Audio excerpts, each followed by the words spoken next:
She's our dear, fearless president of this Top Scoop Toastmasters, and she's about to inspire you with her speech called My Toastmasters Journey. Let's bring her on up.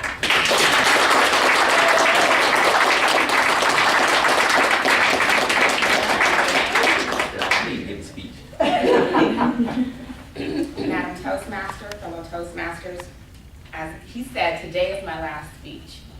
I thought about what I should speak about, and it took me a long time. And I really thought about what got me to where I was at, and I thought about my Toastmaster journey. My Toastmaster journey began on October 2013, where I was in a meeting with our VP of sales, and I asked him, what can I do to be better and to get to that next level? And he said, Toastmasters. Now, at first I was kind of offended, because my mama said I am the best speaker she knows. So I was really like, I can speak, what are you talking about? Little did I know that that had a lot to do with leadership and how to communicate, not just communicating in general. So after some consideration, I talked to my friend Jackie, and she told me that, guess what? Toastmasters is coming to the NFC. And I was like, oh, really? I'd like to join. Well, because we're not on the mailing list, I asked if I went and sent an email to Nick Thomasshot, and I recruited a buddy to say, hey, Nick, can we join Toastmasters? And he was like, sure. So I come to the first meeting. I'm nervous. Well, the day before the first meeting, I get an IM from Anthony, and he's like, I got a favor to ask. I'm like, sure, anything for the president and the founder of Top Scoop Toastmasters. Can you do table topics? Nothing for the for the founder of Toastmasters. I reluctantly agreed, because I kind of wanted to just come in and sit down and veg out, sit in the back like I normally do, kind of work my way in. I got up. I talked to Anthony about what it was I needed to do. I also conferred with DeMarco. I was like, I don't know what to ask these people. We were in the Roselli room, and many of you know that the Roselli room is so intimidating. You can have 5 people in there, and your nerves are like skyrocketed. So I get up to the front. I'm trying to breathe it out. You know, just bring it down, bring it down. And I'm sitting there with this paper, and I'm shaking. And I see all these people I don't know. I'm like, I don't know you. I don't know. I'm gonna just look at you. So I sat there and I walked around. I kind of worked the floor because I'm not really one that stands in one place. I'm kind of like a walker. I use my hands a lot. So I'm walking around picking out people. Now finally I'm starting to get a little bit of confidence. I'm walking around, I'm like, hey, you. I'm gonna ask you this question. After the meeting, Anthony approached me and said I did a really well job, and that the way that I performed was very good, because he's never seen someone work the room and walk up and say, hey, I have a question for you. Get to the front. After that, I started getting in. I was somewhat into Toastmasters, and I was kind of reluctant because I'm really introverted. I like to be around people one-on-one, but in a group setting, I felt uncomfortable. So I sat there and I was like, I don't know if I want to go to the next Toastmaster meeting. I'm not really sure. Next thing I know, here comes Anthony again with an IM. Do you mind doing this? And I'm like, I actually do. But I'm gonna say no to be a team player. I'll do it. And I still wasn't really getting into it. My friend Jackie and DeMarco were doing a speech contest. We performed and everything else, and I still really wasn't feeling Toastmasters. And I told Jackie, that's all well and good for you, but not for nothing. I don't need Toastmasters. I'm not feeling this right now. Needless to say, I was a really sucky Toastmaster. I mean, really sucky Toastmaster. But as I started to talk to DeMarco and Jackie, and they were practicing their speeches and inspiring them, I started getting a little bit more into it.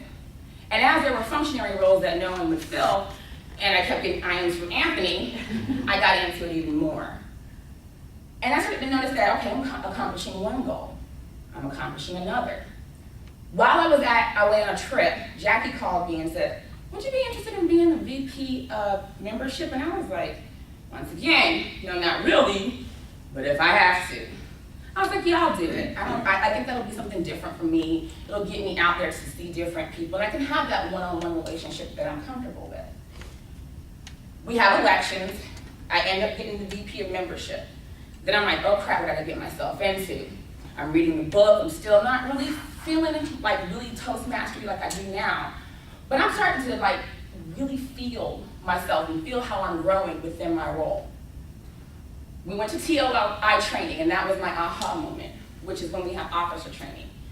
I went to a place and we got this badge, and it said new member. So it had our name on it, and this little flag that says new member underneath, a little banner, or new club. And I was like, I looked around at the room and who was in attendance, and I saw that they all had, people had banners from here down to here, because they had different types of distinguished clubs, or they were different types of accreditations, and I was like, I'm gonna get one of those. I don't want this year or this training to be the last time I ever have a banner. I don't want just a sticky on my shirt.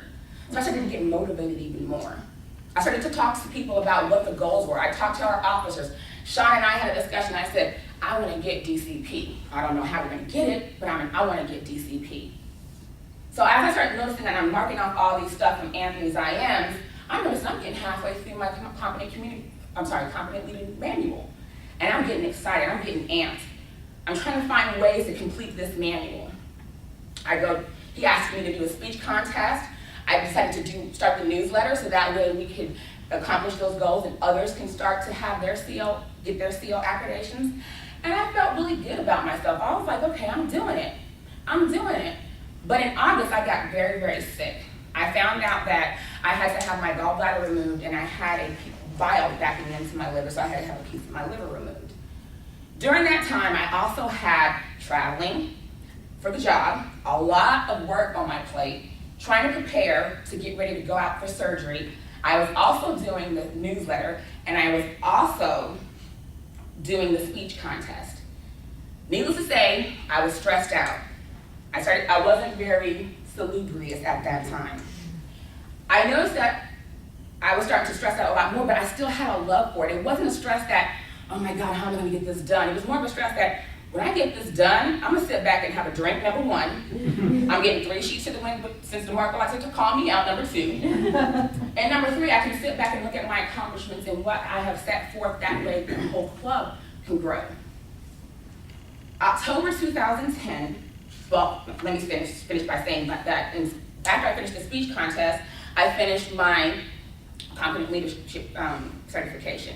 I was very happy to get that piece of paper to show everybody who said I couldn't, to show myself when I thought I sucked and I really wasn't in it, that I was really very motivated and determined to do more. Next on my list, I'm gonna start signing up for my CCs. So what I did was, I went and signed up for all these things after I knew I was coming back from surgery. I was supposed to only be gone for 2 weeks. I signed up for a whole bunch of speeches. I ended up getting sicker than when I thought I was gonna be. I was out for effectively 6 weeks. And during that time, my grandmother passed.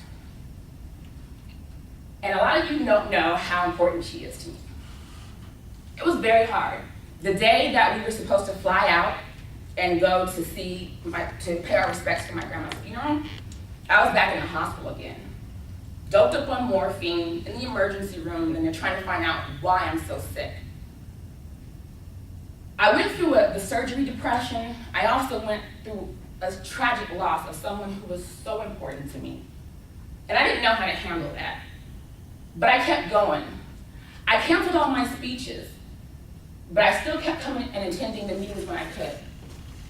It ended where I came back from sick leave and found out that we were having elections. And I was asked to be the president. And I was terrified. I was like, I'm nervous to get up and speak as it stands. I haven't done but 2 speeches. How am I gonna be president and get up and motivate others? But then I sat back and I looked at the accomplishments of all my fellow Toastmasters.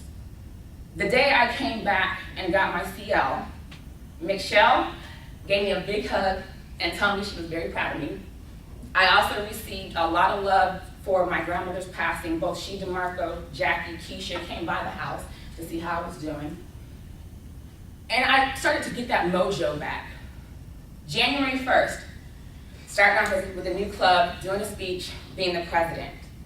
How am I gonna motivate others? Well, I'm gonna motivate through being the best I can be and showing the love I have for Toastmasters. We've gone through a lot as a club together. I've taken a lot of journeys with you, and you've taken some with me. I was able to get that reinforcement back and complete all my 10 speeches as of today. I did 9 speeches in 6 weeks, not just our regular speeches, but also the speeches that we had for our Successful Club series. And now we're on our way to President's DCP. So the point of my story is, and the way that I want to get this across to you is, that no matter what's going on in life, no matter how hard it is, no matter how hard you are on yourself, no matter how difficult it may seem, always remember to have faith in yourself, belief, trust in the support of others, and trust that they believe in you. And that way you can motivate others and become the best that you can. Madam Toastmaster.